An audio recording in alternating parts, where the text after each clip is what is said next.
اعوذ باللہ من الشیطان الرجیم بسم اللہ الرحمن الرحیم۔ ناظرین کرام، مطالعہ البیان کی آج ہماری 24ویں نشست ہے۔ آج ہم سورہ فجر کا مطالعہ کریں گے۔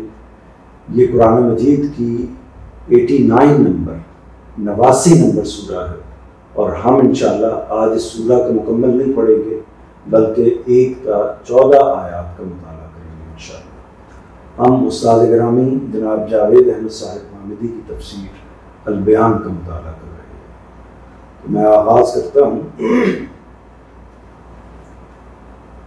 اعوذ باللہ من الشیطان الرجیم بسم اللہ الرحمن الرحیم۔ والفجر ولیال عشر والشفع والوتر واللیل اذا یسر هل فی ذالک قسم لذی حجر۔ فجر گواہی دیتی ہے اور چاند کی ہر 10 راتیں، اور تاک اور جفت اور تاک مہینہ، اور رات بھی جب وہ رخصت ہوتی ہے کہ صبح قیامت ہونی ہے۔ اس میں کسی عاقل کے لیے کیا ہے کوئی بڑی گواہی؟ متن اور ترجمہ آپ کے سامنے آ گیا۔ یہ فجر کا لفظ ہم مانوس الفاظ کو پہلے دیکھ لیتے ہیں۔ فجر کے لفظ سے آپ واقف ہیں۔ فجر کی نماز کے لیے یہی لفظ استعمال ہوتا ہے۔ اصل میں یہ جب کوہ پھٹنے کا وقت ہوتا ہے، یعنی بالکل ابتدائی صبح کا وقت ہوتا ہے، اس کے لیے یہ لفظ استعمال ہوتا ہے، یعنی جب ایک طرح سے صبح آغاز کرتی ہے۔ لیال جو ہے وہ لیل، اس لفظ سے آپ واقف ہیں، اس کو آپ نے سنا بھی ہوگا، تو یہ اصل میں لیل کی جمع ہے لیال۔ عشر کا لفظ آپ نے سنا ہوگا، جو اصل میں 10واں حصہ ہوتا ہے، یہ عشر اسی سے ہے۔ اور اسی طرح لیل جس کی اوپر لیال جمع ہے وہ آ گیا ہے۔ اور قسم کا لفظ گواہی کے مفہوم میں، قسم کے مفہوم میں، اس سے آپ واقف ہیں۔ تو یہ کچھ الفاظ وہ ہیں جن سے عربی زبان کے، جن سے آپ پہلے سے واقف ہیں۔ دوسری طرف دیکھ لیجئے کہ کیا کوئی مشکل الفاظ ہیں اس طرف۔ تو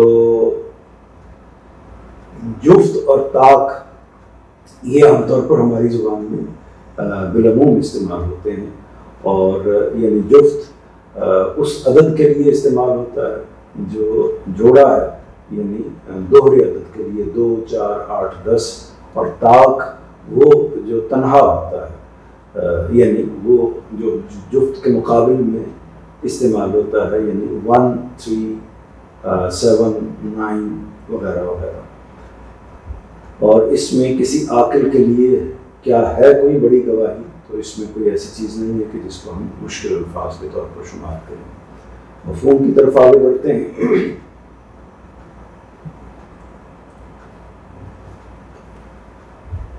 فجر گواہی دیتی ہے اور چاند کی ہر 10 راتیں، اور جفت اور طاق مہینہ، اور رات بھی جب وہ رخصت ہوتی ہے کہ صبح قیامت ہونی ہے۔ اس میں کسی عاقل کے لیے کیا ہے کوئی بڑی گواہی؟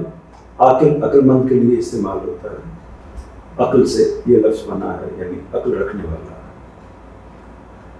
اب مفہوم کی طرف آتے ہیں، یعنی ان حواشی کی طرف جو استاد گرامی نے اس سورہ کے مفہوم کے حوالے سے اپنی کتاب البیان میں بیان کیے ہیں۔ وہ ہم نے نیچے اسی ترتیب کے ساتھ، جس ترتیب میں اس کتاب میں بیان ہوئے ہیں، یہاں ان کو بیان کر درج کر دیا ہے۔ یہ 1، 2، 3، 4 یہ جو کچھ بھی اوپر حواشی کے نمبر لگے ہوئے ہیں، انہی کے لحاظ سے نیچے حاشیے درج کر دیے جاتے ہیں، اور ان کا مقصد یہ ہوتا ہے کہ جو بات اوپر متن میں عمومی طور پر واضح نہیں ہوتی، یا کسی بات کی تفہیم کی مزید ضرورت ہوتی ہے، تو اس کو مختصر طور پر واضح کر دیا جائے۔ پہلے آپ دیکھ لیجئے، فجر ہے، اس سے مراد وہ وقت ہے جب دن کی روشنی ایک سفید دھاری کی صورت میں شب کی سیاہ دھاری سے الگ ہو کر نمایاں ہوتی ہے۔ یہ ایک خاص وقت کے لیے اس کی ایک تعبیر یا تفہیم اس طریقے سے کی جاتی ہے کہ جب دن اصل میں منتقل ہوتا ہے، رات منتقل ہوتی ہے، دن میں، تو وہ وقت یا وہ حصہ اس کے لیے فجر کا، وہ پھٹنے کا لفظ استعمال کیا جاتا ہے۔ آگے اور چاند کی ہر 10 راتیں، اصل میں اس میں نوٹ دیکھیے استاد گرامی کا، اصل میں لیال عشر کا لفظ آیا ہے، یہ نکرہ ہے، اس لیے اس سے مہینے کی 30 راتوں میں سے ہر 10 راتیں مراد لی جا سکتی ہیں۔ چاند کے تدریجی عروج و زوال کی طرف اشارے کے لیے یہ نہایت بلیغ اسلوب ہے، اس لیے کہ پہلی 10 راتوں میں وہ ایک باریک ناخن کی شکل سے شروع ہو کر بڑھتا رہتا ہے یہاں تک کہ آدھے سے زیادہ روشن ہو جاتا ہے۔ دوسری 10 راتوں میں وہ اپنے عروج و کمال پر ہوتا ہے، اور آخری 10 راتوں میں وہ زوال کی طرف بڑھنا شروع ہوتا ہے، یہاں تک کہ قرآن کی تعبیر کے مطابق کھجور کی سوکھی ٹہنی کے مانند ہو کر رہ جاتا ہے۔ استاذ امام امین حسن اصلاحی نے اس تعبیر کے متعلق لکھا ہے کہ اس آیت میں چاند کی تصویر چشم تخیل کے سامنے اس طرح آتی ہے۔ چشم تخیل کا مطلب یہ ہے کہ ہمارے تصور کی، ہمارے خیال کی جو آنکھ ہے، یعنی ہم سوچوں میں، ہم خیال میں جب ایک تصور یا ایک ہیولا بناتے ہیں تو وہ کیسا ہوگا، تو چاند کی تصویر چشم تخیل کے سامنے اس طرح آتی ہے گویا وہ ایک فرما بردار ناکہ ہے، یعنی ایک مطیع فرمان، بات کو ماننے والی اونٹنی ہے جس کی نکیل ایک غیبی ساربان کے ہاتھ میں ہے۔ غیبی ساربان یعنی جو بظاہر نظر نہیں آ رہا، اس اونٹ کو چلانے والا، اس اونٹ کا کوچوان، نگہبان جو بظاہر نظر نہیں آ رہا، ایک غیبی ساربان کے ہاتھ میں ہے جو اس کو منزل ب منزل ایک معین بلندی تک چڑھاتا اور پھر وہاں سے اس کو درجہ بدرجہ اسی طرح اتارتا ہے، یہاں تک کہ قطع منازل کے اس پرمشقت سفر میں وہ سوکھ کر کانٹا بن کے رہ جاتا ہے۔ یہ اصل میں گویا کہ انہوں نے ایک تشبیہ دی ہے، مولانا اصلاحی نے بات کو سمجھانے کے لیے تشبیہ چاند کے لیے اونٹنی کی تشبیہ دی ہے کہ اصل میں اس کی نکیل ایک غیبی ساربان کے ہاتھ میں ہے، یعنی چاند کی نکیل، اور وہ مشکل ترین پر مشقت منزلوں کی طرف بڑھتا ہے، اوپر جاتا ہے، یعنی آغاز اس کا ہوتا ہے اور پھر آہستہ آہستہ وہ اس سفر میں سوکھ کر کانٹا ہو جاتا ہے، یعنی اتنی مشقت وہ جھیلتا ہے۔ تو یہ ایک تخیل کی تصویر بنائی ہے صورتحال کو سمجھانے کے لیے۔ آگے دیکھیے، اور چاند کی ہر 10 راتیں کے بعد ہے اگلا نوٹ، اور جفت اور طاق مہینہ، اس لیے کہ مہینہ کبھی 30 اور کبھی 29 دن کا ہوتا ہے، جس میں چاند اپنے عروج و زوال کا سفر پورا کر لیتا ہے۔ اس نوٹ کو بھی دیکھ لیجئے، اس کا عمومی مفہوم جو ہے اس کو ہم بعد میں ڈسکس کرتے ہیں، لیکن پہلے اس کے جو لغوی مفاہیم ہیں یا اس کا سادہ جو مفہوم ہے اس کو آپ اپنے سامنے رکھ لیجئے۔ اور رات بھی جب وہ رخصت ہوتی ہے، چوتھے نمبر کا حاشیہ دیکھ لیں، اصل الفاظ ہیں اذا یسر، یہ قید اس لیے لگائی ہے کہ ٹھیک اس وقت کی طرف توجہ دلائی جائے جب وہ رخصت ہونے کے لیے چل کھڑی ہوتی ہے اور افق میں فجر کے آثار نمایاں ہونے لگتے ہیں، یعنی افق میں، آفاق میں، آسمان کے اوپر فجر کے آثار نمایاں ہونے لگتے ہیں۔ آگے جو نوٹ ہے 5 نمبر کہ صبح قیامت ہونی ہے، یہ ساری چیزیں یعنی فجر، چاند کی 10 راتیں اور جفت اور طاق مہینہ، یہ ساری کی ساری چیزیں یعنی جفت مہینہ اور طاق مہینہ، یہ 4 ایک طرح سے قسمیں ہو گئی ہیں۔ یہ کس بات پر قسم کھاتی ہیں، کس بات کی گواہی دیتی ہیں کہ صبح قیامت ہونی ہے۔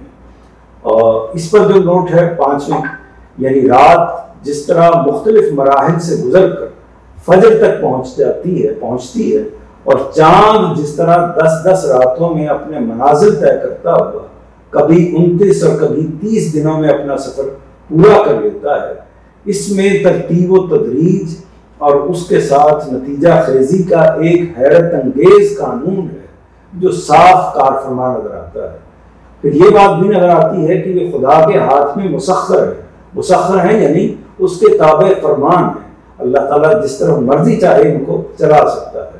کوئی کسی چیز کے مسخر ہونے کا مطلب یہ ہے کہ جیسے کوئی سواری، کوئی اس نوعیت کی چیز جو ہمارے ہاتھ میں پوری طرح مطیع ہوتی ہے، ہم اس پر پورا کنٹرول اور پورا قابو رکھے ہوئے ہوتے ہیں۔ یہ خدا کے ہاتھ میں مسخر ہیں اور وہ بار بار انہیں منزل تک پہنچا کر اسی سفر کے لیے لوٹا رہے ہیں، یعنی پہلے منزل پر جاتے ہیں پھر واپس وہیں سے شروع ہو جاتے ہیں۔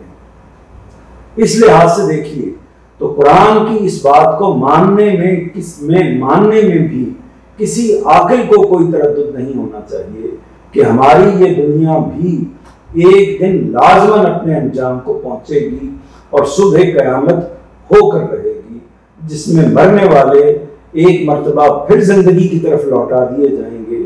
چاند ہر ماہ طلوع ہو کر اور راتیں ہر روز رخصت ہو کر اسی حقیقت کی طرف کی یاد دہانی کرتی ہیں۔ آخری جو ہے وہ آیت میں استفہام کا مفہوم کا اسلوب اختیار کیا گیا ہے۔ اس میں کسی عاقل کے لیے کیا ہے کوئی بڑی گواہی، اس پر جو نوٹ ہے، آیت میں استفہام کا اسلوب اختیار کیا گیا ہے۔ استفہام کہتے ہیں سوالیہ یعنی سوال پوچھنے کا، جیسے یہاں بھی ہے۔ حل کا لفظ عربی زبان میں آیا ہے اور اس کو بیان کرنے کے لیے یہاں سوالیہ نشان بھی لگا دیا ہے، کیا ہے کوئی گواہی، کیا کا لفظ استعمال کیا ہے۔ آیت میں استفہام کا اسلوب اختیار کیا گیا ہے، اس میں زجر و ملامت بھی ہے اور اتمام حجت بھی۔ ظاہر ہے کہ ہم اس سے پہلے بارہا اس چیز کو ڈسکس کر چکے ہوئے ہیں کہ جب بھی کوئی سوال آتا ہے، خاص طور پر اس طرح کی ادبی اسلوب کے اندر، قرآن مجید کے اندر، تو وہ کوئی محض سوال نہیں ہوتا کہ جس کا جواب دینا مقصود ہوتا ہے، وہ صرف متنبع کرنا، ڈانٹ پلانا اور اس طرح ان کے اوپر آخری بات کو تمام کر دینا ہو جاتا ہے، دلیل کو ختم کر دینا، اس کا اتمام کرنا ہوتا ہے۔ اتمام حجت یعنی آخری درجے میں دلائل کا، معاملات کا تکمیل کر دینا، اس کو مکمل کر دینا۔ زجر و ملامت یعنی ڈانٹ ڈپٹ، مطلب یہ ہے کہ انسان اگر عقل سے کام لے تو آفاق کی ان نشانیوں میں شہادت تو بہت بڑی ہے۔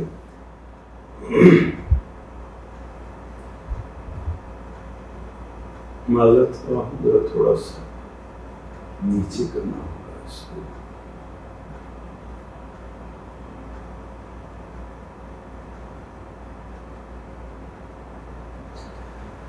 شہادت تو بڑی ہے۔ آیت میں استفہام کا اسلوب اختیار کیا گیا ہے، اس میں زجر و ملامت بھی ہے اور اتمام حجت بھی۔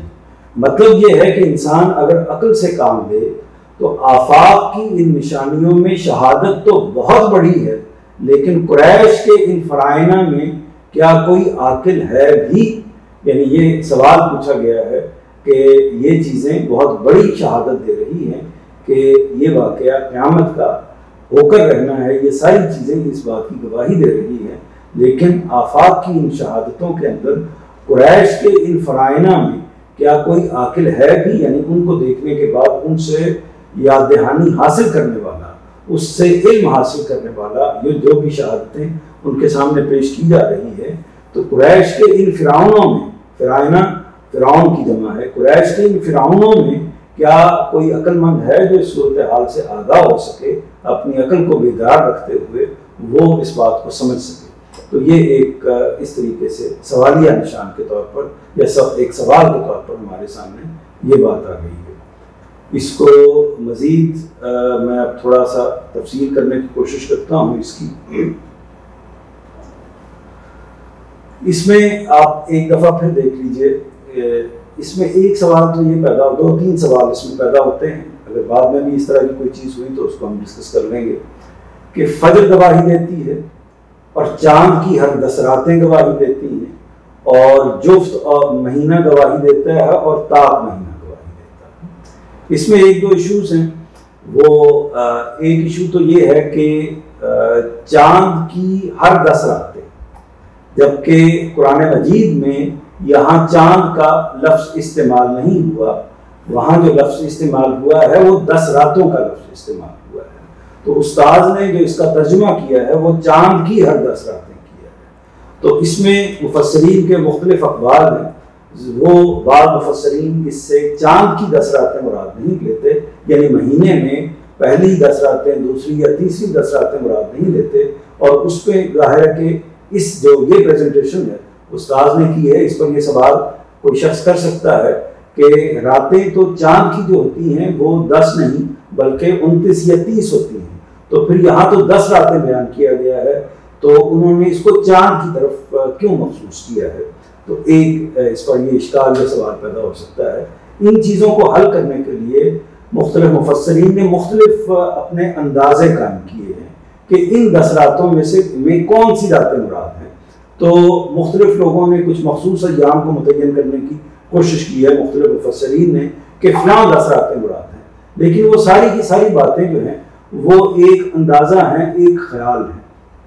تو اس لیے کوئی ایسی قطعی دلیل نہیں ہے کہ جس کی بنیاد پر یہ بات جو مفسرین مختلف راتوں کے حوالے سے کہتے ہیں اس کو بیان کیا جائے۔ یہاں بھی جو استاذ نے بات کی ہے، اور یہ استاذ کی بات غالباً اپنے استاذ مولانا امین حسن اصلاحی کی بات سے بھی غالباً مختلف ہے، مجھے اس وقت وہ مستحضر نہیں ہے، یاد نہیں ہے پوری طرح، لیکن میرا خیال ہے کہ یہ اصلاحی صاحب کی بات سے بھی ان کی بات مختلف ہے کہ یہاں غامدی صاحب اس کو چاند کی راتوں کے ساتھ خاص کر رہے ہیں۔ اچھا، اسی طرح جو آگے لفظ ہے، یعنی میں نے پہلا نقطہ آپ کے سامنے واضح کیا کہ قرآن مجید میں، یہ تھوڑا سا فنی نقطہ ہے، قرآن مجید میں جب آپ اس کا ترجمہ پڑھیں گے تو وہاں صرف 10 راتیں ہوگا۔ جب 10 راتیں ہوگا تو ہر شخص کے ذہن میں یہ سوال پیدا ہوگا کہ یہ کون سی 10 راتیں ہیں، کیونکہ قرآن مجید نے جو الفاظ استعمال کیے ہیں وہ تو صرف 10 راتوں کا لفظ استعمال کیا ہے، تو پھر اس کا مفہوم متعین ہونا چاہیے۔ تو اس مفہوم کا تعین کرنے کے لیے، جاننے کے لیے مفسرین نے اپنے اپنے خیال سے کچھ یا اپنی اپنی تحقیق کے مطابق کچھ آراء قائم کی ہیں۔ ان میں سے ایک رائے جو استاد گرامی نے قائم کی ہے وہ یہ ہے کہ وہ اس سے چاند کی راتیں مراد لیتے ہیں۔ اچھا، اسی طرح والشفع والبدر کے الفاظ آئے ہیں جس کا مطلب ہے جفت اور طاق۔ اب جفت اور طاق، کیا جفت اور کیا طاق، یعنی کیا کسی عدد کی بات کی؟ ظاہر بات تو آداب ہی کے حوالے سے کی جا رہی ہے، لیکن کون سی چیزیں جفت ہیں اور کون سی چیزیں طاق ہیں؟ تو اس میں بعض آراء موجود ہیں۔ مثال کے طور پر یہ رائے موجود ہے کہ دنیا میں جتنی بھی چیزیں پائی جاتی ہیں ان میں سے بعض چیزیں جفت ہیں، دنیا میں جتنی بھی چیزیں پائی جاتی ہیں بعض چیزیں دو کی صورت میں ہیں اور بعض چیزیں طاق کی صورت میں ہیں، تو اس لیے پوری دنیا کے اندر پائی جانے والی چیزوں کو گواہی کے طور پر پیش کیا ہے۔ تو مطلب یہ ہے کہ تمام کی تمام چیزیں اگر عدد کے اعتبار سے دیکھی جائیں تو وہ اسی طرح ہوں گی، یا وہ جفت کی تعداد میں ہوں گی یا طاق کی تعداد میں ہوں گی۔ تو اس لیے گویا کہ جفت اور تعداد کا لفظ استعمال کر کے تمام دنیا کی چیزوں کا احاطہ کر لیا گیا ہے۔ تو یہ ایک موقف ہے۔ اس کے علاوہ بھی مختلف تفاسیر ہیں، بلکہ یہ بھی بیان کیا جاتا ہے کہ اس کے حوالے سے کوئی 30-35 اقوال ہیں مفسرین کے، یعنی اقوال جب ہم کہتے ہیں تو قدیم مفسرین کے جو تابعین سے متعلق ہوتے ہیں، بعض اوقات ان کی نسبت صحابہ کے ساتھ بھی کر دی جاتی ہے، اور بعض تفسیروں میں اس کی نسبت کو نبی کریم صلی اللہ علیہ وسلم کے ساتھ بھی جوڑا جاتا ہے۔ تو اس طرح جو تفاسیر کے اندر اس کی متعدد تعویلات ہیں یا متعدد تشریحات ہیں، لیکن استاد نے جو اس کو بیان کیا ہے وہ بیان کیا ہے کہ جفت اور طاق کیا؟ جفت اور طاق مہینہ، یعنی مہینہ اس طرح کہ جو چاند ہی کا مہینہ ہے وہ جفت بھی ہوتا ہے اور طاق بھی ہوتا ہے، یعنی 29 کا بھی ہوتا ہے اور 30 کا بھی ہوتا ہے۔ تو یہ جو بات ہے اس سے گویا کہ استاذ کی بات میں اور دوسروں کی بات میں اگرچہ میری ذاتی انڈرسٹینڈنگ کے لحاظ سے کوئی ایسی قطعی بات ہم یعنی جو جس کو کہنا چاہیے نا دلیل قاطع اس طریقے سے بظاہر نظر نہیں آتی، لیکن اس کا جو سیاق و سباق ہے یعنی اس کے اندر یہ ساری بات جڑتی ہوئی محسوس ہوتی ہے۔ فجر ایک وقت ہے، یعنی ظاہر ہے کہ وہ خاص وقت کا موقع ہے، پھر چاند جو ہے وہ بھی ایک، اور جس کے اندر 10 راتیں آتی ہیں وہ اس کا تعلق بھی ایک وقت کی ہی کے ساتھ ہے، اور اسی کے تسلسل میں پھر جفت اور طاق جو مہینے کا مفہوم ہے اس کو ایڈ کر دیا گیا ہے، اور پھر آگے یعنی فجر کے بعد پھر آگے رات آ گئی ہے۔ تو پہلے رات، اب پہلی اور آخری جو بات ہے فجر اور رات، یہ یعنی آپ یوں سمجھ لیں کہ فجر اور رات یہ تو دن کا ایک حصہ ہو گیا، اور یعنی طلوع اور رات غروب پہلے یہ دوسرا حصہ ہو گیا، اور چاند سے متعلق یہ باقی جو درمیان والی بات ہے یہ چاند سے متعلق ہے۔ تو یہ ایک موقف ہے۔ آپ اس پر اس کو ٹھیک بھی سمجھ سکتے ہیں اور اس سے اختلاف بھی کر سکتے ہیں. میرا خیال ہے کہ اس طرح کے موقعوں پر دوسری تفاسیر کو بھی دیکھ لینا چاہیے. لیکن اس میں یہ کسی شخص کے ذہن میں یہ سوال پیدا ہو سکتا ہے کہ یہ اللہ تعالیٰ نے اس کو اس طریقے سے کیوں رکھا ہے. یعنی یہ بیان کیا جا سکتا تھا کہ جو 10 راتیں ہیں وہ کون سی ہیں اور جفت اور طاق سے مراد کیا ہے. تو یہ ایسا بیان ہے جس سے یعنی کوئی جو مفہوم ہے اس مفہوم پر کوئی فرق نہیں پڑتا. یعنی اگر آپ اس سے مثال کے طور پر جفت اور طاق مہینہ مراد لے لیں تب بھی وہ گواہی دیتا ہے, بالکل ٹھیک ہے. اگر آپ چاند کی 10 راتیں مراد لینے کے بجائے کوئی اور راتیں مراد لے لیں تب بھی وہ گواہی دیتی ہیں, یعنی ان کے گواہی دینے میں کوئی تفریق نہیں ہوگی. اسی طرح پوری کائنات کی جو اشیاء ہیں جو طاق بھی ہیں اور جفت بھی ہیں, ان کو اگر آپ جفت یا طاق ان اشیاء کو بحیثیت مجموعی کائنات کی گواہی کے اعتبار سے تسلیم کر لیں تب بھی کوئی مسئلہ نہیں پیدا ہوتا. یعنی جس مقصد کے لیے یہ ساری باتیں لائی گئی ہیں وہ ہے قسم, وہ ہے گواہی. تو گواہی آپ اس کی جو بھی پریزنٹیشن کر لیں گواہی تو ہو کر رہے گی. گواہی تو ہر صورت میں اس کی جو بھی مفہوم لے لیں گواہی اس کے نتیجے میں واقع ہوتی ہے. تو جب واقع ہوتی ہے تو اس لیے اس میں اگر کوئی ایسا خیال کسی کے ذہن میں آ بھی سکتا ہے کہ نہیں اس کے بجائے یہ مفہوم بہتر ہوگا تو وہ اس کو اختیار کرنے میں کوئی حرج نہیں ہے. لیکن اس سے قرآن مجید کے مفہوم کی جو وضاحت ہے وہ قطعیت ہے اس پر نہیں فرق واقع ہوتا. اور رات بھی جب وہ رخصت ہوتی ہے اس میں دیکھ لیجئے کہ یہ ہم نے اس کے جو مفاہیم ہیں اس کو دیکھ لیا ہے. اس میں قسم کے حوالے سے اس میں کسی عاقل کے لیے کیا ہے کوئی بڑی گواہی. اس میں جو لفظ قسم استعمال ہوا ہے قرآن مجید میں, حل فی ذالک قسم لذی وزر, اس پر بھی یہ اشکال یا سوال پیدا ہوتا ہے. دو اس میں چیزیں پیدا ہوتی ہیں کہ قسم کا مطلب کیا ہے. ہماری قسم جب ہم کہتے ہیں کہ ہم اللہ کی قسم اٹھاتے ہیں یا اللہ کی قسم کھاتے ہیں, قرآن مجید کی قسم اٹھاتے ہیں, تو یہ جب ہم قسم کسی بھی چیز کی کھا رہے ہوتے ہیں تو وہ بالعموم ہماری سوسائٹی کے اندر بھی, انسانوں کے ٹریڈیشن کے اندر بھی وہ کسی مقدس چیز کی کھائی جاتی ہے. بالعموم یہ اس کی روایت بنی ہوئی ہے. تو ایک سوال تو یہ پیدا ہو گیا کہ اللہ تعالیٰ نے یہاں پر جو قسمیں کھائی ہیں, جس چیز کو گواہی کے طور پر پیش کیا ہے, وہ تو ایک طرح سے بظاہر مفہوم کے لحاظ سے ایک ایسی چیز ہے کہ جو یعنی عام نوعیت کی چیز ہے. جفت اور طاق مہینہ ہے, اسی طرح راتیں ہیں, اسی طرح فجر کا وقت ہے, رات کا وقت ہے. تو یہ تو بالکل عام سی چیزیں ہیں, یہ کوئی ایسی مقدس چیزیں نہیں ہیں کہ جن کی قسم کھائی جائے. تو اس کے لیے ضروری ہے کہ آپ قسم کے مفہوم کو سمجھ لیں کہ قسم کا مطلب کیا ہوتا ہے. قسم کا مطلب یہ ہوتا ہے کہ کوئی چیز یا کسی چیز کو آپ شاہد بنا رہے ہیں, کسی چیز کو آپ گواہ بنا رہے ہیں. یعنی جب ہم پروردگار کی قسم کھاتے ہیں تو اس کا مطلب یہ ہوتا ہے, اسی لیے اس سے ہر معاملے میں اوائڈ کرنا چاہیے. اس کا مطلب یہ ہوتا ہے کہ ہم اللہ پروردگار عالم کو اس معاہدے پر یا اپنی جو بات ہے اس بات پر گواہ ٹھہرا رہے ہیں, اور یا اللہ کے رسول کو گواہ ٹھہرا رہے ہیں, یا اللہ کی کتاب کو گواہ ٹھہرا رہے ہیں, یا کسی اپنے عزیز کا جب ہم نام لیتے ہیں قسم کے طور پر تو اس کو گواہ ٹھہرا رہے ہیں.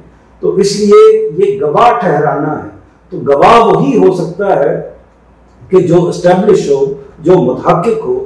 تو جس نوعیت کی بات یہاں پر کی جا رہی ہے, جس پہلو سے گواہی دینا مقصود ہے, تو وہ پہلو ضروری تھا کہ وہ کائنات سے متعلق, شب و روز سے متعلق, اور جس میں عروج و محاق ہو, یعنی عروج و زوال ہو, اور اس کو ایک جگہ سے شروع ہو کر ایک جگہ ختم ہونا ہو.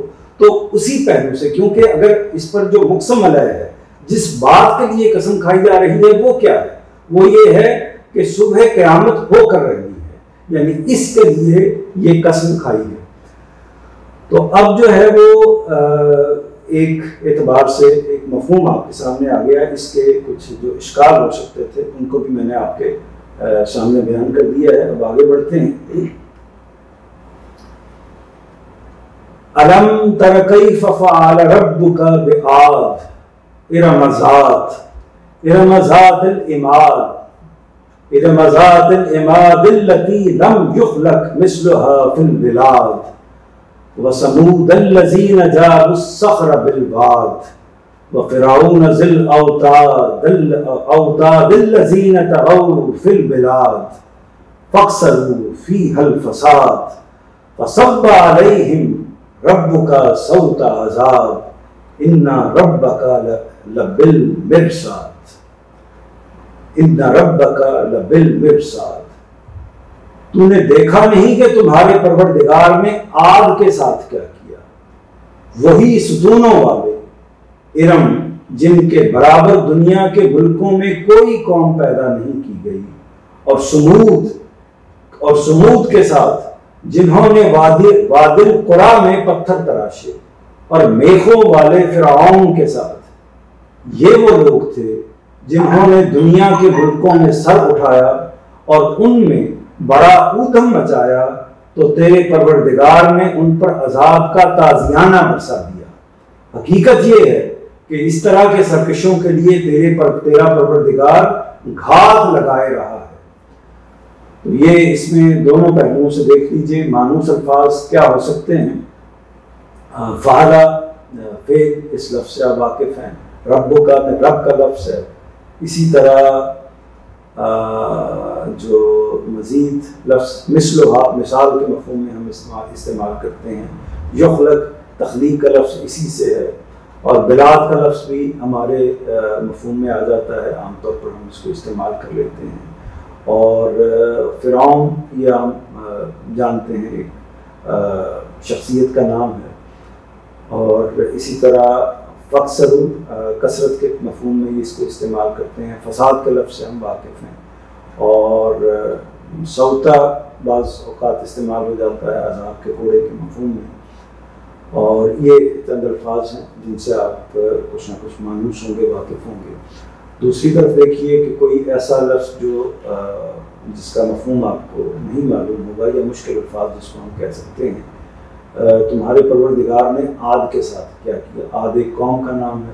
اسی طرح ستونوں والے، ستون یعنی جس کے اوپر کوئی چیز استوار ہوتی ہے، جو چھت بعض اوقات جس کے اوپر کھڑی ہوتی ہے، تو اس کے لیے لفظ ستون استعمال کیا جاتا ہے۔ اور ارم کا جو لفظ ہے، یہ لفظ بھی اصل میں نام ہے، چونکہ اس لیے قوم ہی سے متعلق ہے۔ اس کی تفصیل ہم بعد میں دیکھتے ہیں۔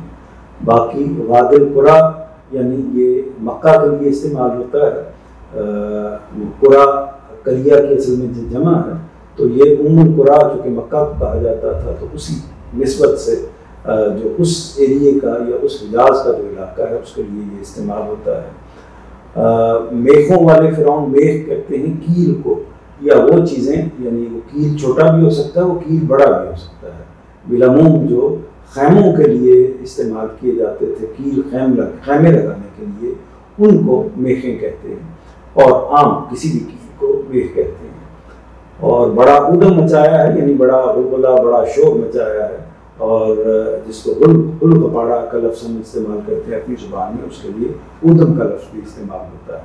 تازیانہ کہتے ہیں کوڑے کو، اور سرکش کہتے ہیں اس شخص کو کہ جو بغاوت کرتا ہے، یعنی بات کو ماننے سے انکار کرتا ہے، نافرمانی کرتا ہے۔ تیرا پروردگار گھات لگائے رہا ہے۔ گھات کہتے ہیں یعنی شکار کے لیے جو شکاری ایک طرح سے شست باندھ کر بیٹھتا ہے یا کسی خاص جگہ چھپ کر بیٹھتا ہے، تو اس کے لیے لفظ گھات میں رہنا وہ استعمال ہوتا ہے ہماری زبان میں اور باقی زبانوں کے اندر۔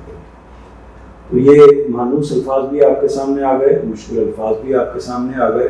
اب ہم اس کے مفہوم کی طرف آگے بڑھتے ہیں۔ تو نے دیکھا نہیں کہ تمہارے پروردگار نے آگ کے ساتھ کیا کیا؟ وہی ستونوں والے ارم جن کے برابر دنیا کے ملکوں میں کوئی قوم پیدا نہیں کی گئی، اور سمود کے ساتھ جنہوں نے وادی القریٰ میں پتھر تراشے، اور میخوں والے فرعون کے ساتھ یہ وہ لوگ تھے جنہوں نے دنیا کے ملکوں میں سر اٹھایا اور ان میں بڑا اودھم مچایا، تو تیرے پروردگار نے ان پر عذاب کا تازیانہ برسا دیا۔ حقیقت یہ ہے کہ اس طرح کے سرکشوں کے لیے تیرا پروردگار گھات لگائے رہا ہے۔ اب یہاں پہلا نوٹ اہم ہے، دیکھیے استاد لکھتے ہیں کہ 7 نمبر دیکھیے، تو نے دیکھا نہیں، اس پر جو نوٹ ہے آفاق کی نشانیوں کے بعد آگے تاریخ کے دلائل کی طرف توجہ دلائی ہے۔ یہ ہم بارہا اس میں ڈسکس کرتے ہیں، اور قرآن مجید کے مقامات جگہ جگہ اس بات کی گواہی دیتے ہیں، شہادت دیتے ہیں کہ وہ جب بھی استدلال کرتا ہے یا انفس کے دلائل سے کرتا ہے، وہ دلائل جو انسانی وجود کے اندر کے دلائل ہیں، یا آفاق سے استشہاد کرتا ہے، آفاق سے دلائل دیتا ہے۔ آفاق کا مطلب یہ ہے کہ وہ نشانیاں، وہ چیزیں، وہ دلائل جو ہمارے خارج میں پڑے ہوئے ہیں، پوری کائنات میرے اس وجود سے باہر کی جتنی بھی چیز ہے وہ آفاق ہے۔ تو یہ آفاق کی نشانیوں کی شہادت دیتا ہے، اور اسی طرح اللہ تعالیٰ تاریخ کی بھی شہادت دیتا ہے، وہ تاریخ جس سے وہ قومیں یا وہ لوگ واقف ہوتے ہیں۔ تو یہ جب بھی ہم کسی بات کو اسٹیبلش کرنا چاہتے ہوتے ہیں، یہ انسانوں کی فطرت بھی ہے، اور انسانوں کی فطرت جو کہ اللہ تعالیٰ ہی نے دی ہے، اور اسی کی بنیاد پر وہ کسی بات کو تسلیم کرتے ہیں، یہ رد کرتے ہوتے ہیں۔ تو اس لیے دلائل بھی اسی انداز سے دیے جاتے ہیں جس کو انسان کی فطرت تسلیم کرتی ہے۔ انسان کی فطرت بھی انہی دلائل کو مان رہی ہوتی ہے جو اس کے جن کو اس کا اندرونی وجود تسلیم کر رہا ہوتا ہے، یا اس کا بیرونی وجود تسلیم کر رہا ہوتا ہے، یا پھر اس نے اپنے مشاہدے اور تجربے اور علم کی روشنی میں تاریخ کی بنیاد پر دیکھا ہوتا ہے کہ تاریخ کے اندر یہ چیزیں ایسے ایسے ہوئی تھیں، تو وہ بھی ان چیزوں کو بھی شہادت کے طور پر پیش کیا جاتا ہے۔ تو قرآن مجید یہ دونوں ہی طریقے، تینوں ہی طریقے اور بھی عقلی طریقے اختیار کرتا ہے انسان کو سمجھانے کے لیے، بتانے کے لیے کہ یہ دیکھیں ماضی میں یہ ہوا تھا، یہ دیکھیں تمہارے خارج میں یہ نشانیاں پائی جاتی ہیں جن سے تمہیں متوجہ ہونا چاہیے۔ تو پہلا حصہ جو ہے وہ قیامت کے بارے میں آفاق کی نشانیوں پر مشتمل ہے، یعنی وہ ساری کی ساری باتیں اس بات کی شہادت دیتی ہیں کہ اصل میں جیسے چاند نے ایک دن اپنے دائرے کو مکمل کر کے اپنے انجام کو پہنچنا ہے، اسی طرح رات نے اپنے انجام کو پہنچنا ہے، یا دن نے اپنے انجام کو پہنچنا ہے۔ تو اسی طرح جو یہ ساری چیزیں اس بات کی گواہی دیتی ہیں کہ جو یہ دنیا ہے، یہ کائنات ہے، اس میں بھی ایک نہ ایک دن، یا یہ جو انسان ہے اس میں بھی ایک نہ ایک دن اپنے انجام کو پہنچنا ہے۔ تو یہ ادھر سے اس کی دلیل ہو گئی، اور اس کے بعد اب یہ ہے کہ کیا یہ جس بات کی دلیل دی جا رہی ہے کہ کیا تاریخ کے اندر اس کی کوئی شواہد بھی ہیں، شہادتیں بھی ہیں، تو دوسرا حصہ یعنی دوسرا پیرا اس سورہ کا وہ اس کے بارے میں ہے۔ تو اس میں پہلے آفاق کی نشانیوں کے دلائل دیے ہیں، اور اب تاریخ کی نشانیوں کے دلائل اللہ تعالیٰ نے دیے ہیں۔ تو نے دیکھا نہیں کہ تمہارے پروردگار نے عاد کے ساتھ کیا کیا۔ اس سے مراد وہ قدیم قوم ہے جسے قرآن مجید اور تاریخ عرب میں عاد اولا کا نام دیا گیا ہے۔ اس سے آپ قرآن مجید کی جو مختلف قرآن مجید کے اندر بیان ہوئے ہیں، بائبل میں بھی یہ چیزیں مذکور ہیں کہ وہ قوم مراد ہے کہ جو جس میں حضرت ہود علیہ السلام تشریف لائے تھے، اور وہاں ان کی تو عاد عرب ہی کی ایک قوم تھی۔ اس قوم جو، اور ان کے بارے میں خاص طور پر یہ مشہور تھا کہ وہ بڑے بڑے ستون بناتے ہیں، بڑی بڑی عمارتیں بناتے ہیں۔ دور جدید میں بھی ان کی بعض چیزیں سامنے آ گئی ہیں، یعنی رب الخالی جو علاقہ ہے اس میں بعض چیزیں ان کی سامنے آئی ہیں، اسی طرح ارم کے حوالے سے بھی بعض چیزیں سامنے آئی ہیں۔ پروردگار نے عاد کے ساتھ کیا کیا، یعنی یہ پوری بات قرآن مجید میں دوسرے مقام پر بھی بیان ہوئی ہے، اور اہل عرب اس سے اپنی تاریخی داستانوں کے اعتبار سے اس سے واقف تھے۔ تو اس کا حوالہ دیا ہے کہ انہوں نے نافرمانی کی ہے تو ان کے ساتھ کیا معاملہ ہوا۔ تو ایک جملہ بول کے اس پوری کی پوری تاریخی داستان کو انسانوں کے سامنے پیش کر دیا۔ ہم بھی ایسے ہی کرتے ہیں کہ جب ہم مثال کے طور پر موجودہ زمانے میں مسلمانوں کے حوالے سے کوئی بات کہنا چاہیں تو ہم یہ مثلاً جملہ بولیں گے کہ آپ سب جانتے ہیں کہ 1857 میں کیا ہوا۔ تو 1857 کی جنگ آزادی کا لفظ بولتے ہی وہ پورے کا پورا واقعہ چونکہ معلوم و معروف ہوتا ہے تو اس لیے اس کی پوری تفصیل بتانے کی ضرورت نہیں ہوتی، وہ دوسری جگہوں پر مذکور ہوتا ہے۔ تو اسی طرح ادب کے اندر، زبان کے اندر، بیان کے اندر یہ استدلال کیا جاتا ہے، یہ طریقہ اختیار کیا جاتا ہے کہ تاریخ کا کوئی ایک ریفرنس دے کے اس کے حوالے سے شہادت دی جاتی ہے۔ پھر ان کی وضاحت بھی کر دی ہے کہ وہی ستونوں والے ارم جن کے برابر دنیا کے ملکوں میں کوئی قوم پیدا نہیں کی گئی۔ یہ 3 نوٹ ہیں، 9، 10 اور 11، ان کو اکٹھا دیکھ لیتے ہیں۔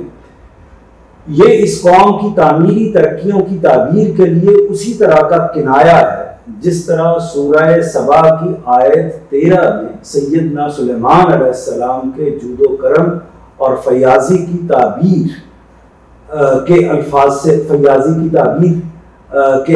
سے کی گئی ہے، وہ الفاظ کیا ہیں؟ وہ یہ ہیں کہ جفان کالجواب و قدور راسیات۔ اس کا معنی کیا ہے؟ یعنی حضرت سلیمان علیہ السلام کے حوالے سے ان کی جو بادشاہت تھی اس کو بیان کرنے کے لیے جہاں یہ بتایا گیا ہے کہ ان کی فوج میں، ان کے لشکر میں اس طرح کے لوگ تھے، تو ان کی جو شان ہے اس کو بیان کرنے کے لیے ایک بات قرآن مجید کے اندر یہ بھی بیان ہوئی ہے کہ بڑے بڑے حوض جیسے لگن اور پہاڑ جیسی چولوں پر جمی ہوئی دیگیں۔ تو یہ اصل میں جیسے ہی ہم اس کا تصور کرتے ہیں کہ ان کے دربار کے اندر، ان کے درباریوں کے لیے، ان کے لشکریوں کے لیے جب کھانا بنتا تھا تو وہ کتنے بڑے برتنوں میں بنتا تھا، تو وہ اتنے بڑے ہوتے تھے جیسے تالاب، جتنے بڑے تالاب ہوتے ہیں۔ تو حوض جیسے لگن یعنی برتن حوض جیسے ہوتے تھے، اور پہاڑ جیسی بہت بڑی بڑی پہاڑوں جیسی چولوں پر جمی ہوئی دیگیں ہوتی تھی، جن کو انسان اور جنات وغیرہ مل کر ان کا اہتمام کرتے تھے، ان کے اندر کھانا بناتے تھے۔ تو یہ دوسری جگہوں پر یہ بات ہے، یہ بائبل میں بھی یہ بات آئی ہے، یہ بات اسٹیبلش ہے حضرت سلیمان علیہ السلام کے حوالے سے۔ کہاں اسٹیبلش ہے؟ ان مخاطبین کے ہاں جن کو یہ بات کہی جا رہی ہے، وہ اس کو پہلے سے جانتے ہیں، یہ اس سے واقف ہیں۔ تو یہ مثال دی ہے استاد گرامی نے کہ یہاں جو کہا ہے کہ وہی ستونوں والے ارم جن کے برابر دنیا کے ملکوں میں کوئی قوم پیدا نہیں کی گئی، تو یہاں سوال پیدا ہوتا ہے کہ ستونوں والے کا لفظ کیوں استعمال ہوا؟ تو یہ اصل میں اس میں کسی خاص قوم کی خاص ترقی کی علامت کو نمایاں کرنے کے لیے کسی چیز کو بیان کیا جاتا ہے، جیسے کہ مثال دی ہے انہوں نے، جیسے کہ حضرت قرآن مجید ہی کے اندر حضرت سلیمان علیہ السلام کی ترقی کو یا اس زمانے کی ان کی فوج کی کثرت کو بیان کرنے کے لیے یہ جملہ بول دیا گیا۔ اب یہ جملہ بولتے ہی آگے لمبی تقریر کی ضرورت نہیں ہوتی، یہ اشارات اسی وجہ سے ہوتے ہیں۔ مثال کے طور پر میں یہ کہوں کہ جو ٹوئن ٹاورز والا ملائیشیا، تو ٹوئن ٹاورز والی قوم، یا میں لفظ بولوں ٹوئن ٹاورز ملائیشیا کی ایک بڑی بلڈنگ کے طور پر شمار ہوتے ہیں، یا برج خلیفہ والی قوم، برج خلیفہ والی قوم کہتے ہی وہ اس کی پوری ترقی، وہ ساری چیز اس سے سامنے آ جائے گی۔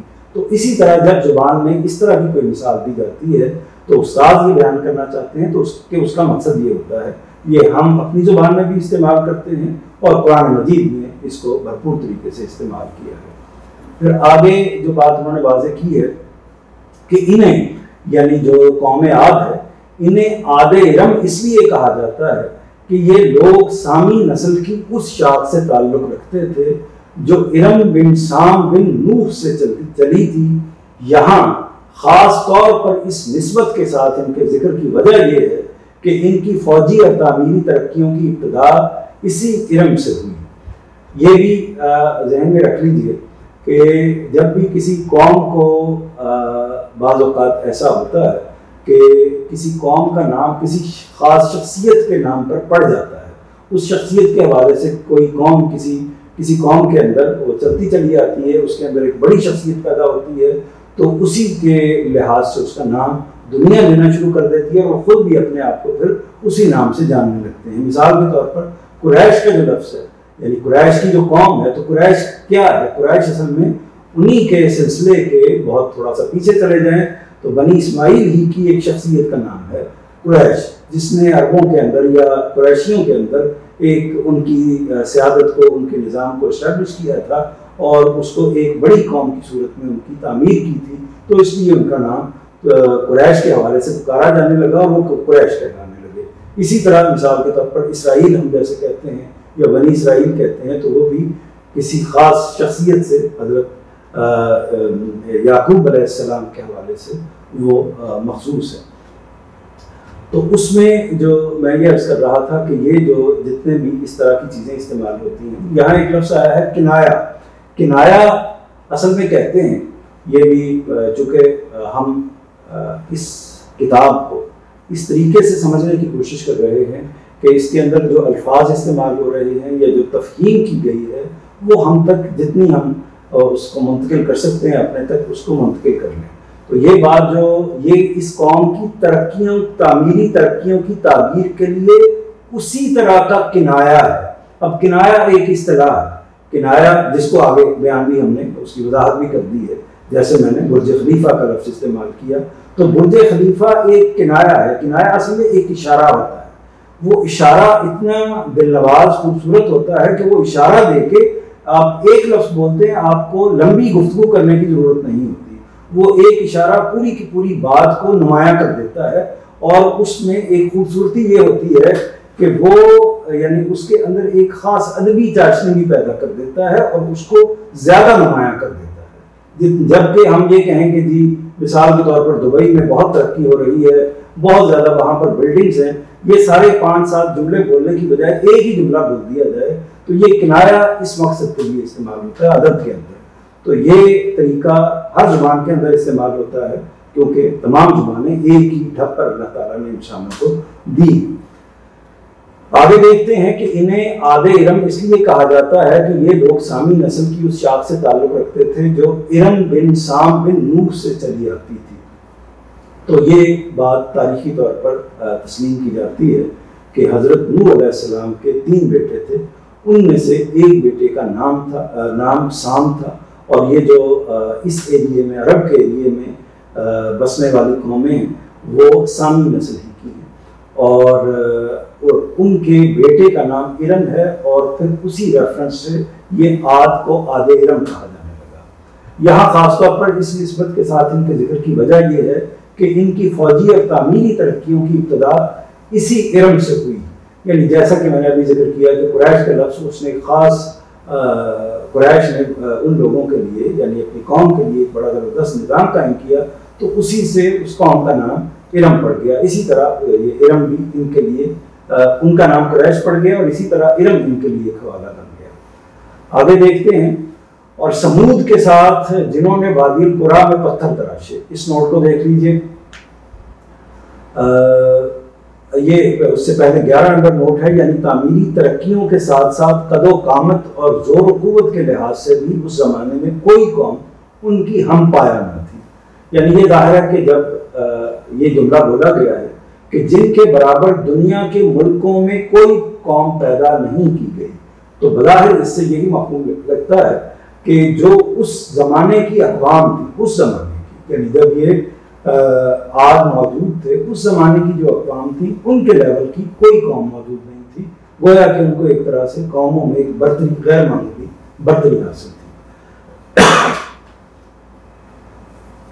آگے دیکھتے ہیں، اور سمود کے ساتھ جنہوں نے وادی القریٰ میں پتھر تراشے، یہ نمبر 12 ہے، اس کو دیکھیے۔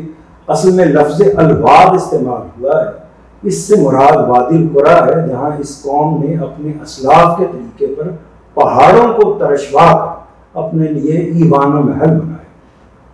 تو یہ اس کے بعد جو قوم سمود ہے یہ بھی اصل میں اسی کا تسلسل ہے، اور ایک طرح سے ایک دوسرے علاقے میں جا کر بس گئے، ایک علاقے میں عاد موجود رہے، اور اس سے مقابل کا یعنی دوسری سائڈ کا علاقہ ہے جہاں پر سمود نے اپنا ٹھکانہ کیا، لیکن یہ چین جو ہے وہ وہیں سے جا کے ملتی ہے، اور انہوں نے بھی اپنی جو سابقہ سلسلہ ہے اسی کے مطابق وہاں بھی انہوں نے ایوان و محل بنائے، پتھر تراشے، اور یہ معاملات انہوں نے اختیار کیے۔ معذرت خواہاں۔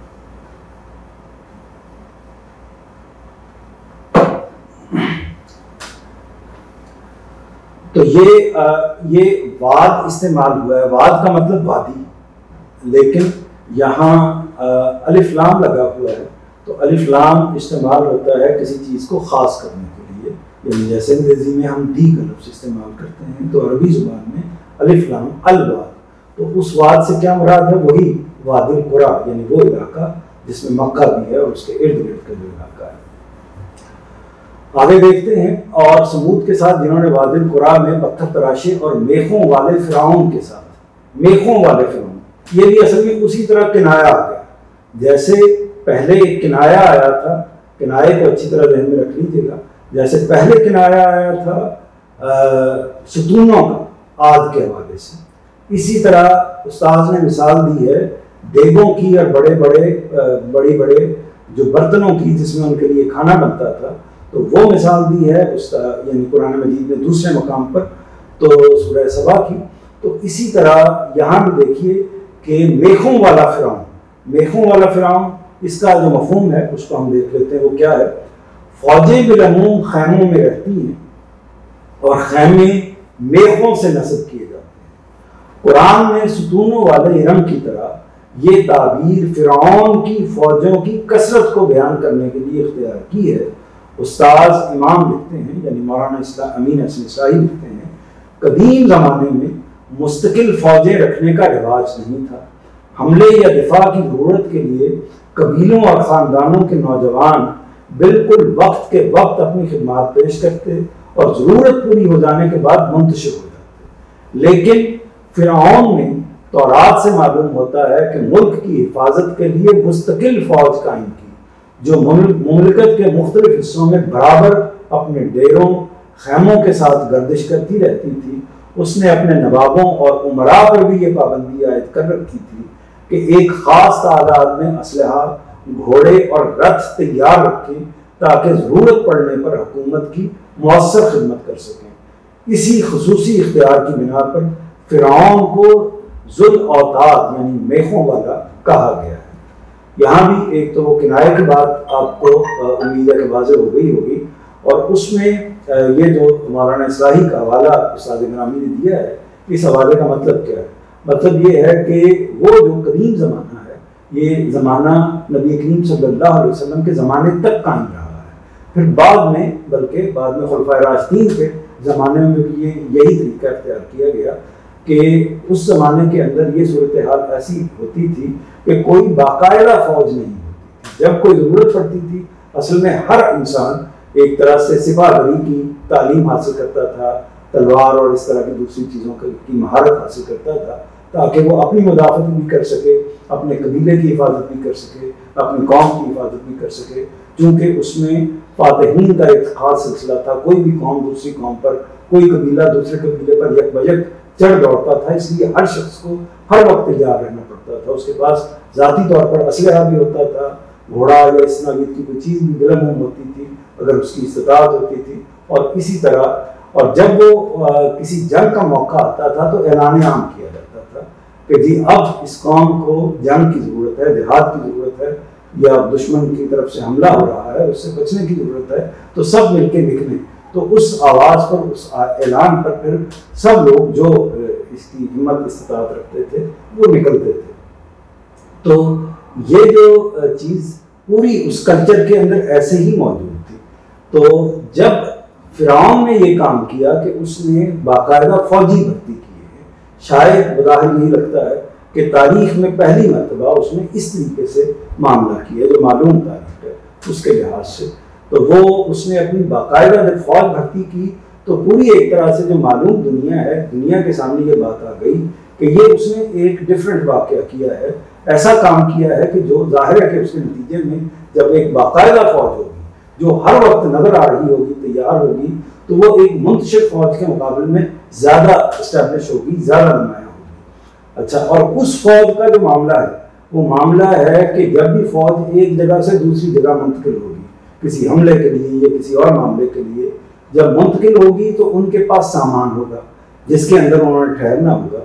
تو اس زمانے کے لحاظ سے خیموں ہی کا طریقہ ہوتا تھا، اور خیمے لگائے جاتے تھے کیلوں کے ساتھ، یعنی آپ نے اگر خیمہ دیکھا ہو تو رسے یا رسیاں جس چیز کے ساتھ باندھی جاتی ہیں اس کو کھونٹے کہہ سکتے ہیں، اس کو کیل کہہ سکتے ہیں، اس کو میخے کہہ سکتے ہیں، تو وہ بھی ان کے ساتھ ساتھ موجود رہتی تھی۔ تو اس کے ریفرنس سے پھر یعنی وہ ایک لفظ استعمال کر کے صرف میخوں کا لفظ استعمال کیا ہے، اور پوری کی پوری یہ کہانی جو میں نے آپ کو سنانے کی یا اس کا خلاصہ کرنے کی کوشش کی ہے، لفظ میخوں سے وہ جو سننے والے ہیں ان کو پوری بات ہر لحاظ سے واضح ہو گئی ہے۔ تو یہ متن اور یہ دیکھ لیا۔ اس کے بعد ایک آخری حصہ ہے 14 نمبر، اس کو بھی ہم دیکھ لیتے ہیں۔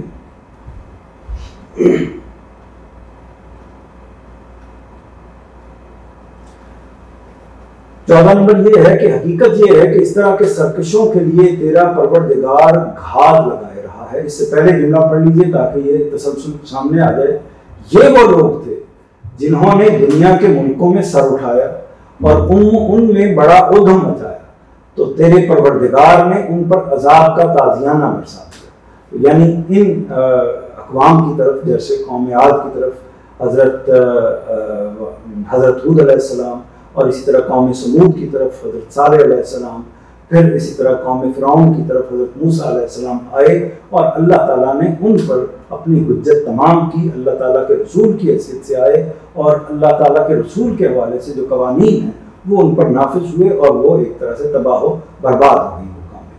تو حقیقت یہ ہے، تو یہ جیسے گواہی آفاقی دی ہے کہ یہ چیزیں شہادت دیتی ہیں، اس کے بعد یہ گواہی دی ہے کہ جن لوگوں نے انکار کیا ہے وہ بڑے سے بڑے لوگ تھے، جن کی تاریخ آج تک تم لوگوں کے سامنے موجود ہے، اور جو ستونوں والے تھے، جو میخوں والے تھے، ان لوگوں کے ساتھ جو پتھر تراشتے تھے، یعنی اس زمانے کی عظیم الشان صنعت ان کے پاس موجود تھی، ان کے ساتھ پروردگار نے کیا کام کیا ہے۔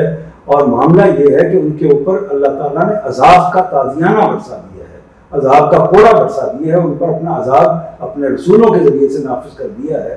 حقیقت یہ ہے کہ اس طرح کے سرکشوں کے لیے تیرا پروردگار گھات لگائے رہا ہے۔ بہت سخت جملہ ارشاد فرمایا ہے اللہ تعالیٰ نے کہ اللہ تعالیٰ جو ہے وہ ایک طرح سے جیسے شکاری کسی شکار کی گھات میں موجود ہوتا ہے، تو ان سرکشوں کے لیے، ان بدبختوں کے لیے جو آپ کے سامنے قریش کے فرائنہ اس وقت موجود ہیں، ان کے مقابلے میں اللہ تعالیٰ نے گھات لگائے رکھی ہے۔ تو یہ اگر یہ بھی انہوں نے بھی فرعون کی قوم جیسی، انہوں نے بھی عاد اور سمود کی قوم جیسی کا طریقہ اختیار کیا، تو نتیجہ یہی نکلے گا کہ جو ان کے ساتھ ہوا ہے وہی معاملہ ان کے ساتھ ہوگا۔ 14 نمبر نوٹ دیکھ لیجیے، یعنی ان سرکشوں کے لیے جن کی طرف رسولوں کی بعثت ہوئی اور ان کی طرف سے اتمام حجت کے باوجود انہوں نے ماننے سے انکار کر دیا اور اپنے فساد پر قائم رہے۔ یہ ہم بارہا اس کو ڈسکس کر چکے ہیں کہ جب رسول کسی قوم کی طرف آتا ہے تو وہ اصل میں اس قوم کا فیصلہ پھر اللہ تعالیٰ اسی دنیا میں کر دیتے ہیں، رسول کے ذریعے سے اس قوم کے اوپر اتمام حجت تمام ہو جاتی ہے، یعنی ان کو حق آخری درجے میں واضح کر دیا جاتا ہے، اور اس کے باوجود، اس وضاحت کے باوجود بھی اگر وہ اپنے فساد پر قائم رہتے ہیں تو پھر ان کا فیصلہ اللہ کے رسول کے ذریعے سے ہو جاتا ہے۔ یہ قریش کے لیے اسبات قیامت کا استدلال بھی ہے اور تنبیہ و تحدید بھی، کہ ان کی طرف بھی ایک رسول کی بعثت ہو چکی ہے، نبی کریم صلی اللہ علیہ وسلم کی۔ انہوں نے جو فساد سرزمین عرب میں برپا کر رکھا ہے، یعنی قریش نے جو فساد سرزمین عرب میں برپا کر رکھا ہے، اب اسے زیادہ دیر تک برداشت نہیں کیا جائے گا۔ ان کا پروردگار اپنی سنت کے مطابق گھات لگائے ہوئے ہے، ان کی شرارتیں بڑھتی رہیں تو اس کے عذاب کا تازیانہ ان کی پیٹھ پر بھی اسی طرح برس جائے گا جس طرح اس سے پہلے مختلف قوموں کی پیٹھ پر برستا رہا ہے۔ تو یہاں پر ہمارا آج کا حصہ مکمل ہوتا ہے، اور انشاءاللہ اگلے سیشن میں ہم اس سورہ کو مکمل کریں گے۔ اب ہم آخری حصے کی طرف بڑھتے ہیں، اور اس کے بعد سوالات کی جو کوئی اگر گنجائش ہوئی تو پھر اس کو بھی دیکھ لیں گے۔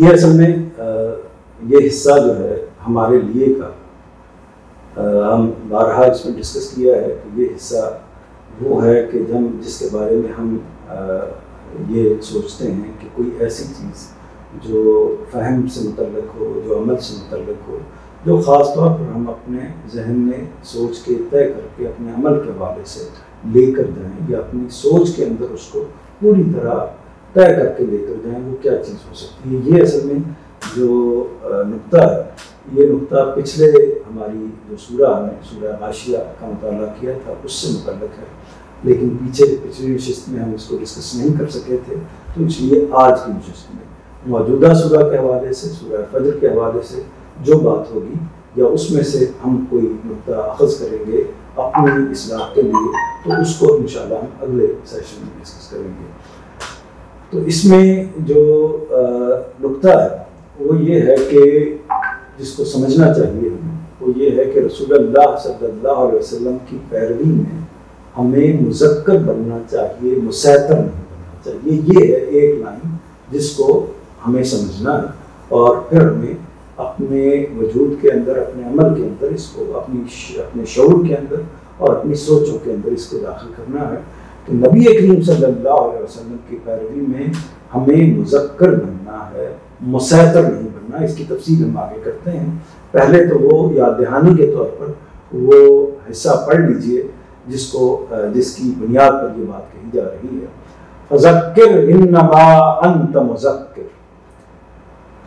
اس کے باوجود نہیں مانتے تو تم یاد دہانی کرا دو اے پیغمبر، فذکر انما انت مذکر، اس کے باوجود نہیں مانتے تو تم یاد دہانی کرا دو اے پیغمبر، تم یاد دہانی کرانے والے ہی ہو کہ آپ کا کام یاد دہانی کرانا ہے۔ لست علیہم بمسیطر، تم ان پر کوئی داروغہ نہیں ہو، یعنی آپ یاد دہانی کروانے والے ہیں، بتانے والے ہیں، سمجھانے والے ہیں، علم دینے والے ہیں، آپ ان کے اوپر کوئی داروغہ، کوئی نگران، کوئی کوتوال، آپ کی یہ پوزیشن نہیں ہے۔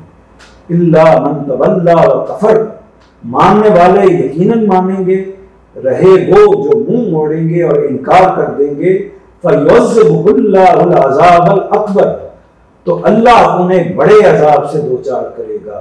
اِنَّا إِلَيْنَا إِيَابَهُمْ، یقیناً انہیں ہمارے پاس ہی پلٹنا ہے۔ ثُمَّ إِنَّا عَلَيْنَا حِسَابَهُمْ، پھر ان کا حساب بھی ہماری ہی ذمہ داری ہے۔ مطلب یہ ہے کہ ہم حساب، انہوں نے پلٹنا ہماری طرف ہے، ذمہ داری بھی ہماری ہے، آپ کا کام کیا ہے؟ یعنی یہ حساب لینا اور ان پر گرفت کرنا یہ آپ کا کام نہیں ہے، ان کو عذاب دینا یہ آپ کا کام نہیں ہے، یہ ہمارا کام ہے۔ یہ پروردگار فرما رہے ہیں، اور کس کو فرما رہے ہیں؟ اللہ کے رسول کو فرما رہے ہیں کہ آپ کا کام، آپ کا جو منصب ہے وہ مذکر کا ہے، مسیطر کا نہیں ہے۔ اس کی مزید میں تفہیم کر دیتا ہوں کہ مسیطر کا کردار کیا ہوتا ہے، یعنی مزید اس کو سمجھنے کے لیے کہ مسیطر کیا کرتا ہے۔ مسیطر یعنی دروغہ جو ہوتا ہے وہ کیا کرتا ہے؟ وہ حکم دیتا ہے۔ اس کو ذہن میں رکھیے کہ دروغہ کیا کرتا ہے؟ وہ حکم دیتا ہے ایک۔ دوسرا کام وہ یہ کرتا ہے کہ جو حکم نہ مانے، یعنی اس نے حکم دیا حکم نہ مانے تو پھر کیا کرتا ہے؟ پھر اس پر گرفت کرتا ہے۔ آپ یعنی جب آپ دروغہ کا لفظ بولتے ہیں ہم، تو اس کے لیے آپ ذہن میں یعنی اس کے مفہوم کی پوری طرح تفہیم کے لیے یہ سمجھ لیں کہ کسی تھانے کا جو تھانے دار ہے یا کوتوال ہے جو ہمارے اپنے تصور کے لحاظ سے ہے، یا کسی جیل کا جو جیلر ہے، اس کے لیے ہم یہ لفظ استعمال کر سکتے ہیں۔ تو اس کی تصویر کو آپ ذہن میں رکھتے ہوئے یہ دیکھیے کہ کیا کہا گیا ہے اور کیا نہیں کہا گیا۔ تو جو حکم دیتا ہے ایک تو اس کے اندر یہ چیز ہوتی ہے، اور جو حکم اس کا نہیں مانتا اس پر وہ گرفت کرتا ہے۔ پھر اگلی بات یہ ہے، یعنی جب ہم اسی شخصیت کے حوالے سے دیکھتے ہیں، وہ بھی ایک کردار ہے، وہ ایک ڈیوٹی ہے جس کو بعض لوگوں کو انجام دینا ہوتا ہے۔ اور اس دنیا کے اندر اللہ تعالیٰ کے جو کارکنان قضاء و قدر ہیں، یعنی اللہ تعالیٰ کے فرشتے ہیں، وہ یہ داروغہ کا کردار ادا کرتے ہیں۔ تو لیکن سوال یہ ہے کہ کسی داعی کا، کسی پیغمبر کا منصب کیا ہوتا ہے، اس کو واضح کرنا مقصود ہے۔ تو تیسری بات یہ ہے کہ اس کا مسئلہ اصلاح نہیں ہوتا بلکہ نظم و ضبط ہوتا ہے، نظام کو قائم کرنا ہوتا ہے۔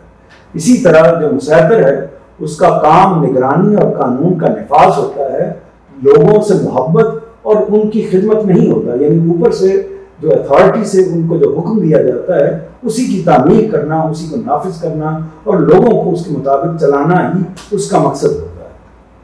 پھر اس کے مقابل میں آپ دیکھیے کہ مذکر کا کردار کیا ہوتا ہے۔ مذکر کیا کرتا ہے؟ پہلی بات یعنی وہ تو حکم دیتا ہے، اور یہ کیا کرتا ہے؟ یہ تعلیم دیتا ہے، یہ تفہیم کرتا ہے، یہ بتاتا ہے۔ دوسری بات یہ ہے کہ وہ جو ہے مسیطر جو ہے وہ حکم نہ ماننے پر گرفت کرتا ہے۔ یہ کیا کرتا ہے؟ یعنی جو تعلیم سے غفلت برتے، یعنی اس کی بات کی طرف توجہ نہ دے، تو اس کو محبت سے سمجھاتا ہے، پھر اس کی طرف جاتا ہے۔ اسی طرح اس کا مسئلہ جو مسیطر ہے اس کا مسئلہ اصلاح نہیں بلکہ نظم و ضبط ہوتا ہے۔ اس کا مسئلہ جو ہے مذکر کا مسئلہ، اس کا تذکیر کرنے والے کا، داعی کا مسئلہ جو ہے وہ نظم و ضبط نہیں ہوتا اصلاً، بلکہ شخصی اصلاح ہوتا ہے، یعنی وہ لوگوں کی اصلاح کرنا اس کا اصل ہدف، اصل ٹارگیٹ ہوتا ہے۔ اسی طرح چوتھی بات یہ ہے کہ اس کا کام لوگوں تک فقط بات پہنچا دینا ہوتا ہے، اسے ان پر نافذ کرنا نہیں ہوتا۔ تو یہ آپ نے مسیطر یا دروغے کا کردار وہ بھی دیکھ لیا اور مذکر کا کردار بھی دیکھ لیا۔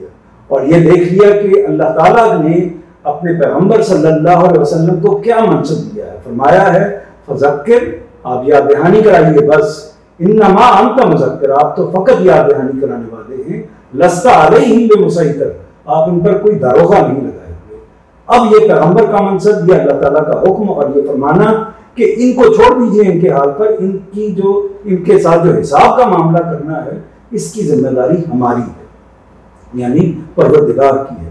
لیکن اب ہم اپنے آپ کو اس تناظر کے اندر کہ اللہ تعالیٰ کا کیا حکم، اللہ تعالیٰ کا اپنے پیغمبر کے لیے کیا حکم، اور اس کے بعد ہمارا کیا کردار ہے. ہم اگر اپنے گھر میں ہوتے ہیں والدین کی حیثیت سے تو کیا ہم مذکر ہوتے ہیں یا مسیطر ہوتے ہیں، اس پر غور کیجیے. ہم اگر لیڈر ہوتے ہیں تو ہم کیا مذکر ہوتے ہیں یا مسیطر ہوتے ہیں.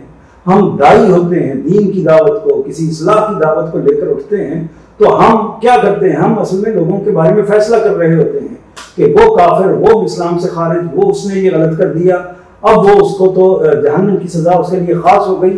یہ فیصلے ہم یہاں بیٹھ کر سنا رہے ہوتے ہیں، جبکہ اللہ کے پیغمبر تک کو اللہ تعالیٰ نے اس جگہ پر رکھا ہوا ہے. تو یہ فیصلہ تو ہمارا تمام کردار، ہم حکمران ہوں، ہم کسی بھی بڑی جگہ پر بیٹھے ہوئے ہوں، ہم کسی ٹیم کے لیڈر ہوں، ہم کسی دوسری جگہ پر بیٹھے ہوئے ہوں، ہم استاد کی جگہ پر بیٹھے ہوئے ہیں، تو بالعموم جو ایک المیہ ہے ہماری سوسائٹی کا بحیثیت مجموعی، یعنی آپ اس کو فرد کی سطح پر لے جائیے تو فرد بھی ایک حکم لگا رہا ہوتا ہے، فیصلہ سنا رہا ہوتا ہے، تذکیر نہیں کرتا، یاد دہانی نہیں کرتا، اس کے دل کو نہیں ٹٹولتا، اس کے دل کے بارے میں بات نہیں کرتا، اس کو ابھارتا نہیں ہے، اٹھاتا نہیں ہے، بلکہ اس کے بارے میں طنز کر کے، تعریض کر کے اور اس کو کنڈیم کر کے اور اس کے بارے میں جنت جہنم کا فیصلہ کر کے اصل میں اس کو دین سے اور دور کرنے کی کوشش کرتا ہے. تو یہ ہمارا قومی انحطاط ہے. تو ہمیں بحیثیت مجموعی اپنے آپ کے اندر یہ تبدیلی پیدا کرنی چاہیے، اپنے انفرادی وجود کے اندر بھی اور اپنے اجتماعی وجود کے اندر بھی، کہ ہم یاد دہانی کرانے والے بنے، صرف بتانے والے بنے، پہنچا دینے والے بنے. ہمارا کردار دروغہ کا، نگران کا، کوتوال کا، تھانے دار کا نہیں ہے. وآخر دعوانا ان الحمد للہ.